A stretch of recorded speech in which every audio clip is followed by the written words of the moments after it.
Thomas Barregren is here today to talk about the science of content marketing, how to convince your boss that content marketing actually works. Please welcome Thomas Barregren.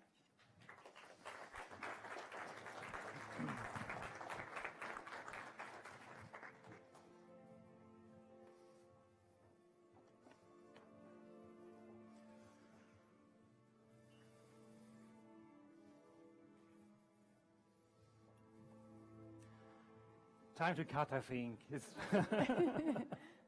Hello, Oslo. I'm going to speak in English just for our English-speaking guests here today, and I hope I will be understandable.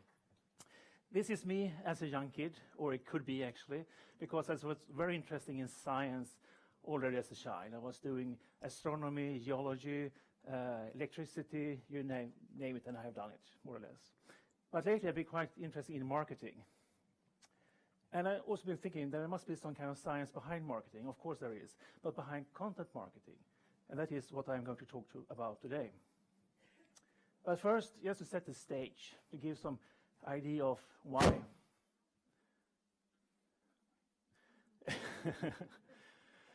I just wonder what's happening. Are you putting down the place or whatever? I've been doing content marketing for 12 years, but 9 of them without knowing that I was doing content marketing. And that is the 9 year where I was managing director of Nerd1, later named Wunderkraut. And we started this firm in 2004. We were just 3 people and managed to grow it to 17 people organically by doing content marketing. Since we're working with open source, this is a Drupal shop. Drupal is the content management system, and it's based on open source. And since we're doing open source, we were thinking we have to contribute back to the community, not only source code, but also our knowledge. So therefore, we started a blog, and on that blog, tell the story about how you can do web pages, how to think, etc., etc. In the beginning, we had just very small clients, like 50,000 kronor. That was a big happening. Yes, we get 50,000 kronor project. And my wife was asking, are you crazy, giving away the only knowledge you have, which you can make money of? Yes, we're doing that. But what's happening after a couple of years, after a couple of struggling years, of course, is that the bigger and bigger company was knocking on our door and want us to do, helping them to building their sites. And one day, Dagens Industri, which is the biggest newspaper in business, knocking on the door and also help us, and they paid us more than 1 million kronor for that project. And that was the beginning. And then we were starting realizing that providing content is actually helping us to getting customers. And we put a system into it, and we created over 200 screencasts, a lot of blog posts, 2 yearly events with 200 people in each event, 3 books, you name it, a lot of content. So we were really this kind of content inc. company, growing from nothing to 70 people. And we're growing so fast that we actually increased the revenue with 3,346% organically in 4 years with profit. And they made us the fastest growing company in Sweden 2011. And then they could hybris and wanted to move outside Sweden. We had an office in Sweden, in Oslo and in Copenhagen, but now we want to become a European company. And so I was stepping down as the CEO in 2012, just working with that project, and that became Wunderkraut. But when that was done, I was thinking, this is not the creature I wanted to create. This is something else. This is a beast, to be honest.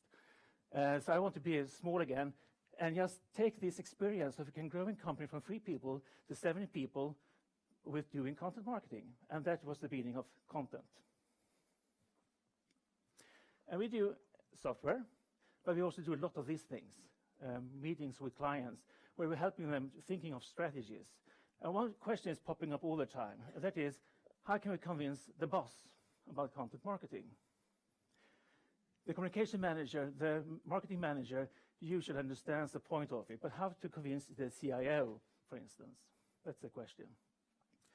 And I cannot give you a silver bullet answer to that, because it depends.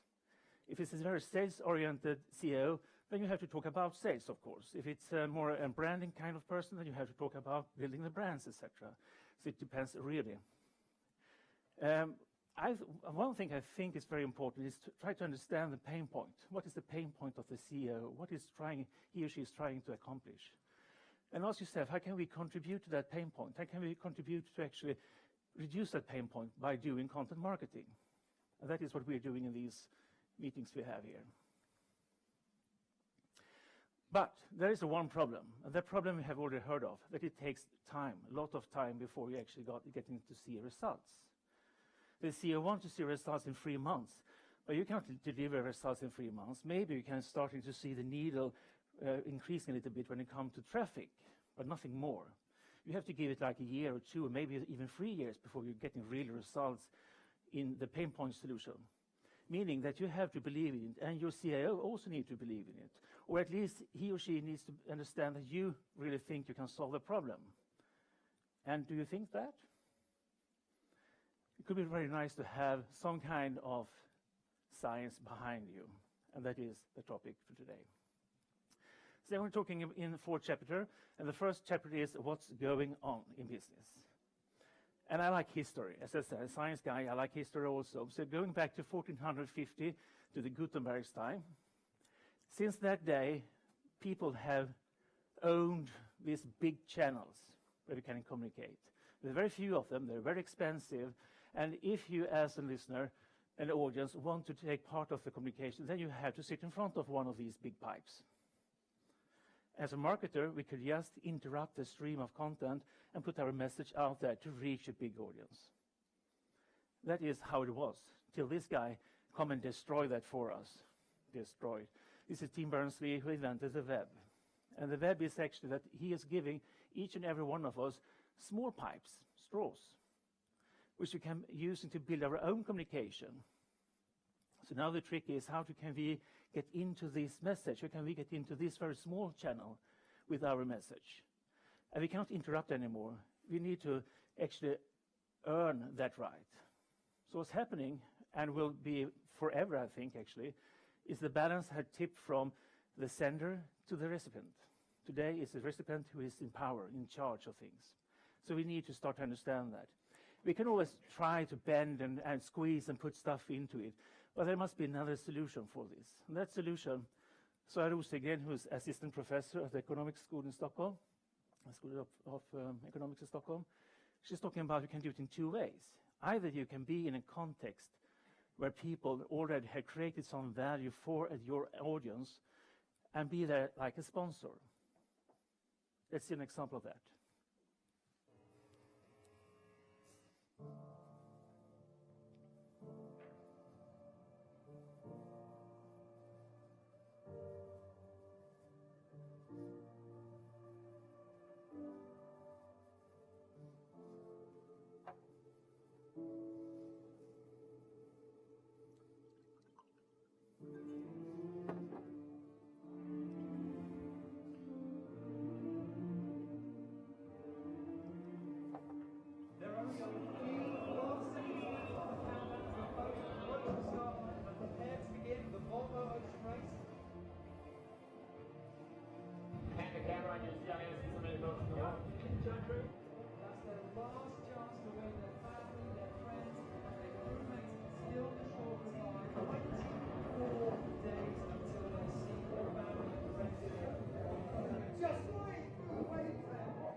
If you like me interested in sailing, then you get exposed to a lot of brands here.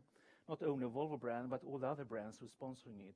And that is a way of putting your brand in a context that some people are valuing. That is one way to get into these small straws, these small pipes. The other way is actually to creating the context yourself. So basically, the researchers say you can either be part of another people's context, or you can create it the context yourself. And this is an example of the later. First run at 2, here we go. So Brett Reeder posted an amazing run earlier, and he's the guy that Tommy G needs to beat if he's going to win that FFD crown. Wasting no time putting it straight down the mountain here. Thomas Chenot, not known as a technical downhill rider, but known as a guy who makes everything he does look easy, like that tuck no-hander, reminiscent of his slopestyle runs, a guy who won Joyride in 2012, applying those skills and his newly found technical downhill riding skills to this Rampage course. Expect tricks to be littered throughout another no-hander approach. A different type of no-hander. We had a tuck no-hander and then a suicide no-hander, so getting some good variety on the tricks here. Oh! Wow, he doubled that. He was normally two-staging it in qualifying. What's he got on the razor jump? Backflip, tuck no-hander, great extension, smooth landing. Thomas Kntnt, 1 foot table through, entering the finish corral. Are you kidding me? The Belgian rider just laid down a gauntlet. Well, that was a great Rampage run, and the FW overall series battle heating up between him and Brett Reeder. Which company? Yeah, but they never said it, of course. So that is how you can create a context which is of interest for your audience, and by doing that, you also get the right to communicate with them with your commercial message in some sort. So you can either support an existing existing context. The problem with that is that you are dependent on someone else, dependent on that someone else is actually gathering the right people in front of you or your message, that you're allowed to be there. And you cannot take big part of the thing, of course, but you can be in the background, of course. And you can, doing that for year and year and a year after each other, you can start to build your brand.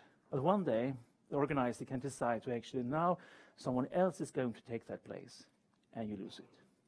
I think this is why Jupolis is talking about that you should own your own channel. I think, maybe I can stand corrected later, but I think what he's actually meaning is that you should own your own context. You should create your own, you have value creating system instead, meaning that you're doing like Red Bull. Unfortunately, most of us cannot do that, creating Rampage competition, for instance. So is there some kind of easier way to create this value-creating context of your own? And I think there's only one way you can do that systematically and scalable, and that is through content, actually. And you can think of content like going and fishing. And if you are alone in your industry, and the only one in your industry putting out a lot of good content, then of course all the fishers, the clients, will come and grab for it. That is exactly what we did in Node 1. We were alone providing that kind of lot of information and everything, and everyone was getting around us. And we got a lot of clients coming to us. And I'm not talking about small clients, I'm talking about big clients, like the Prime Minister, the former Prime Minister's party, like the biggest union in Sweden, like University of Lund, for instance, their main page, etc. Projects for millions and millions. We never, ever sold these things. We never, ever did cold calling, that kind of stuff. They always approached us and asked, can you help us? IKEA, Ericsson, etc., etc. So if you are alone in your niche, in your industry, just put out the content, it works. The problem is that you find some good idea, other people will follow quite soon. And quite soon you have this picture instead. Another problem is not for the fish will be fed, get the information, but the likelihood that it will be your hook it hooks on is diminishing. And that makes people, like Douglas Kessler, for instance, to talk about the content deluge, or actually crap deluge, syndaflod. That there's a lot of content going out there. And the answer to that, I think everyone knows, that is to go premium, or by going premium, that is buying more fishing line, making the hook further down, and then it stands out from the crowd, and the fish will hopefully take that bait instead of the rest of it. The problem is every time you do that, all the other can follow with you, and you have a race to the bottom. And this race to the bottom will actually increase the cost, not linearly, but exponential. At some point, the cost for acquisition of a new client will exceed, the cost for acquisition of the client will exceed actually the income from the customer. And then you have what Mark Schaefer called content shock.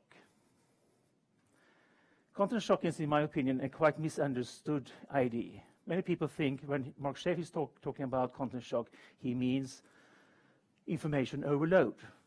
But that is not what he's talking about. He's talking about that the cost of acquisition of a client with content has increased too much that it's not afforded anymore, cannot afford anymore. And to understand why, we will enter chapter 2.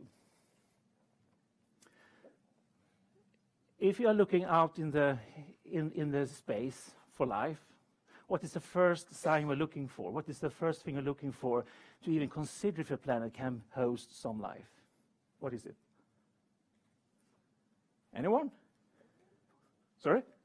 Water, yes, water. So water is essential for life. It's so essential that it's actually the criteria of if it's possible to live or not on the planet. Air is not essential. You can live in the water. You can live off fumes from a volcano, etc. But water is essential. And yet it costs nothing, or almost nothing, except here in Norway if you buy bottled water, of course, but beyond that. So how come that is so cheap? Then diamonds, which you don't really need at all, are so expensive. This is a paradox. Water is essential for life, it costs nothing. Diamonds are not essential for life, and that's very, very expensive. This paradox has been thought over already since the ancient Greek. It was not until the end of the 19th century when Eugen von Barregren could actually explain this paradox. And he did that by talking about a farmer. I don't know if this is a Norwegian or Swedish farmer. I think this is somewhere else. Anyway, this farmer, he has 5 sacks of grain. And the first sack of grain he's using to bake some bread. And the bread gives him the energy to actually get up in the morning and do some more work. And that work will be to bake even more bread with the second sack of grain.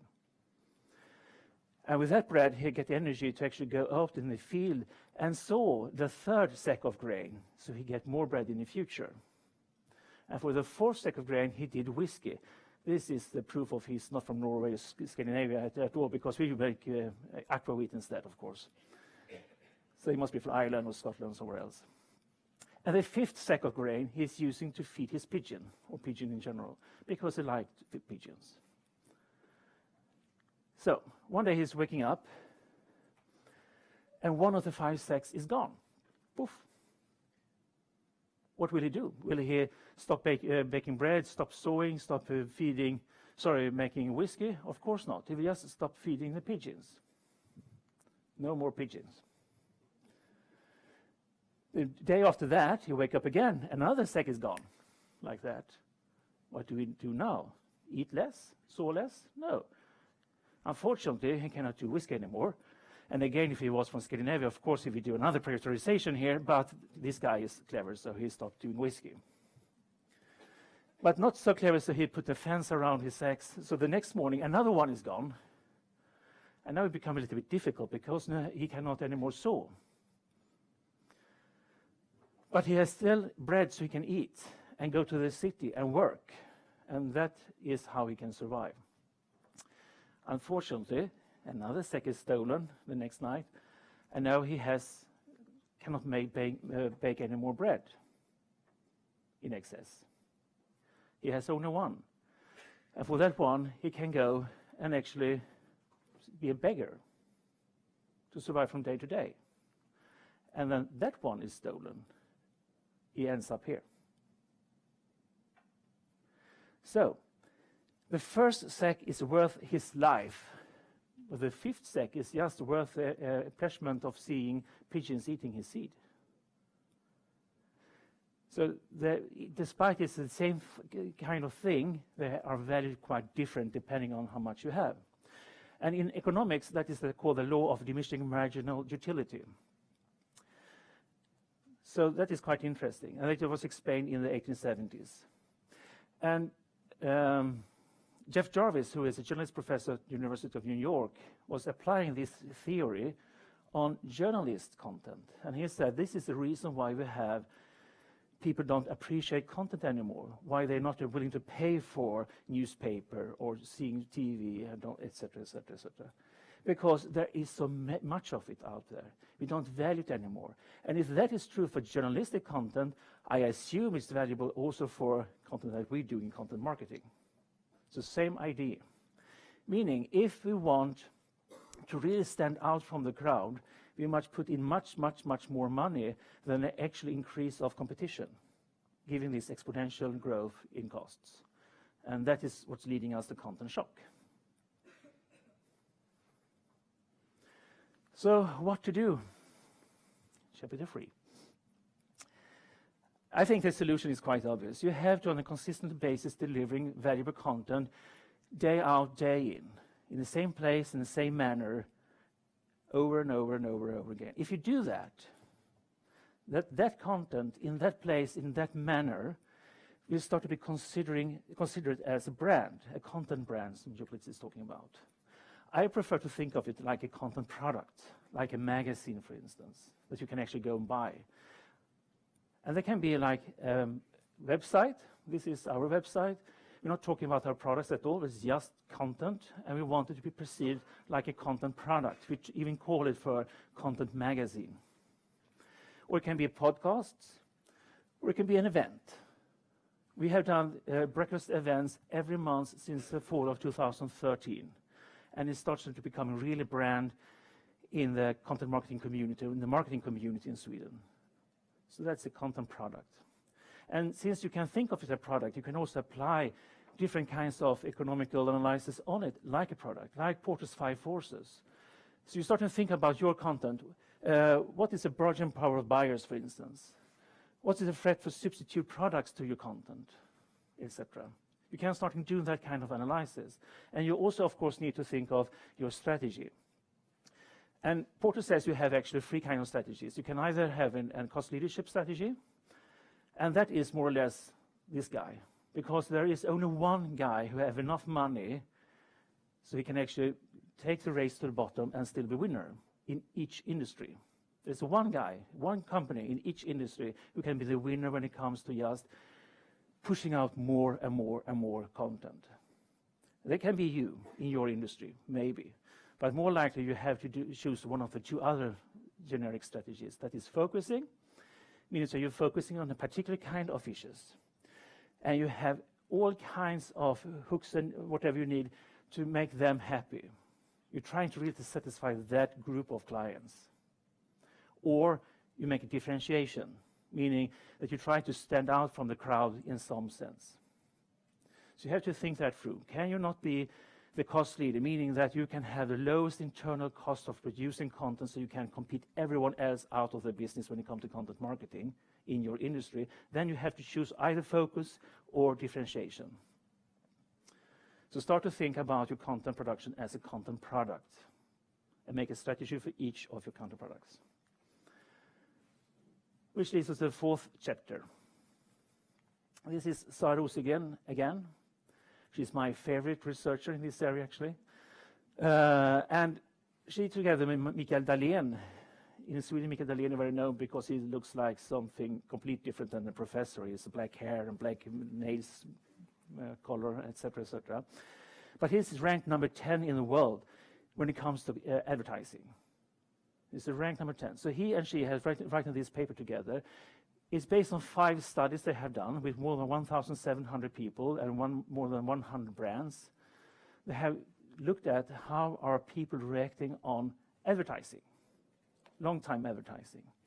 Now, be minded.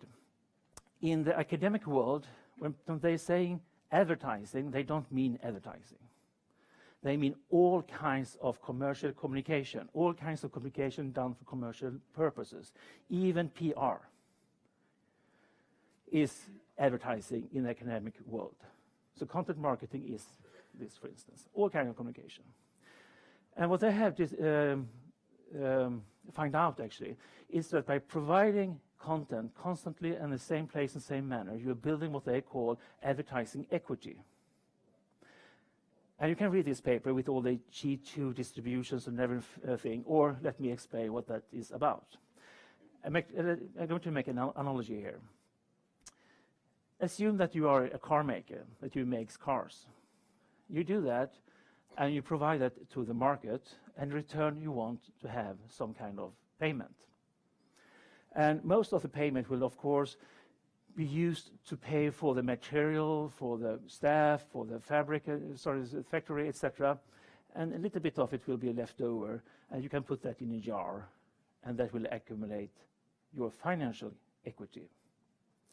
And you have a lot of financial equity, then you have power of doing things. You can invest in more car development, you can build a new factory, for instance, you can employ people, or you can just take it out from the bank and live on the sunny beach if you want to. but it gives you possibilities, things you can do. Now, we're talking about a content product. So we provide in the market a content product and want something in return. This thing we want in return is attention for the content. And most of our attention will be used, of course, to read, see, listen to the content you provide. But some of it will be a little left over each time, and that will be accumulated and build your advertising equity. A short parenthesis here, because this advertising term is not what people in general are using, not meaning communication in general. So when Dr. Sara Rosengren talks in Sweden, she used to talking about communication equity instead, to just make it a little bit easier to people to understand what we're talking about. So think communication equity. So you build your communication equity or advertising equity, and you get some benefits. And this paper shows that you have 4 major benefits. First of them are what I call a halo effect, meaning that you as a sender of this content get this kind of glory over your head, that you can actually, people like to be with you, they want to work with you, etc., etc. And we saw that very much in the Nerd1 company I was talking about in the beginning, because it was not only the customer who was knocking on our door and wanted us to work for them. We had also a lot of people coming from all the places in the world, from Oslo, from Canada, from US, from Hungary, from Singapore. They wanted to work for us because of the content we created. And that was the key to this very fast growth, 3,346% revenue growth in 4 years, because we could match requests from clients with employees thanks to the content marketing we're doing. And this is very much what that is about. It also strengthens your brand. And in this report, they were right, and they're pointing out there is actually no covariation between the brand equity and the communication or advertising equity. Beyond that, when you're building your communication or your advertising equity, that sends a signal to people that you are actually caring about them. And that builds your brand equity. But beyond that, there is no correlations. You can have a high brand equity with low advertising equity and vice versa. And you became an attractive partner, meaning that journalists would like to interview you, meaning companies want to work together with you, etc. And you can starting to have breakfast meetings without paying for the food, for instance, or the place, for instance, because you have a partner willing to pay it for you because they want to be in that context you have created. You have created some context that other people want to sponsor. But the fourth and most important is that you get the permission to market. This is a really strong result of their research. That shows that people are willing to listen to your commercial message if you have built this advertising equity. And not only that, they're actually seeking out that information if you're not providing it for them. So this is quite interesting. You can, by building your advertising equity, you get some kind of license to kill. I mean, license to market, of course. Someone got that point. Thank you. And by doing that, you are reducing your cost for all your other marketing efforts. So you can save money, for instance, or be more efficient with the money you're already putting into that communication. But everything comes with a but, of course. This is working only, and I really stress this, only if you provide relevant and valuable content. This is actually from the research paper. You have to provide relevant and valuable content in the same manner and location, regularly over time. If you do that, you build your advertising equity. But doesn't this seem very something we have heard before today? This is actually content marketing. So a much more simpler explanation and definition of content marketing is that is methodically building advertising equity for business purpose. That is what content marketing is about. Now we've got 4 chapters, and I not yet pulled this together, so let's do a summary in the end. We started with that these old pipelines They have gone. We cannot anymore trust on them that everyone will gather around the TV, for instance, and we can just interrupt the stream of content to provide our message there. We must figure out how we can earn the right to be part of that communication through that straw happening there right now. And we can do that either by supporting a context which our target group already enjoy in some sense. But the problem with that is that you are not in charge of your own destiny. If you want to be in charge of your own destiny, then you have to create the context yourself. You must be value creating. And that can, for instance, be, that is what I'm talking about, the content product, which can be a web page, it can be a podcast, it can be a breakfast event, for instance. But there is one thing it can't be. It cannot just be about putting out lot of content. But even if that content is good and appreciated as it is, like viral success, etc., the research shows that that doesn't build the advertising equity. The only thing will happen if you do that, it will contribute to the content shock. And the content shock will happen in every industry, meaning that the cost of acquiring a client through content marketing will be higher than actually profit from doing it. And there is only one guy in each industry who can do that, the one who has the cost leadership. Everyone else must either focus or differentiate themselves and create a product experience. And if you do that, you get permission to market. But it must be relevant and valuable content in the same manner, location, regular over time. That is content marketing. 10 minutes before. Thank you. So I'm open for questions.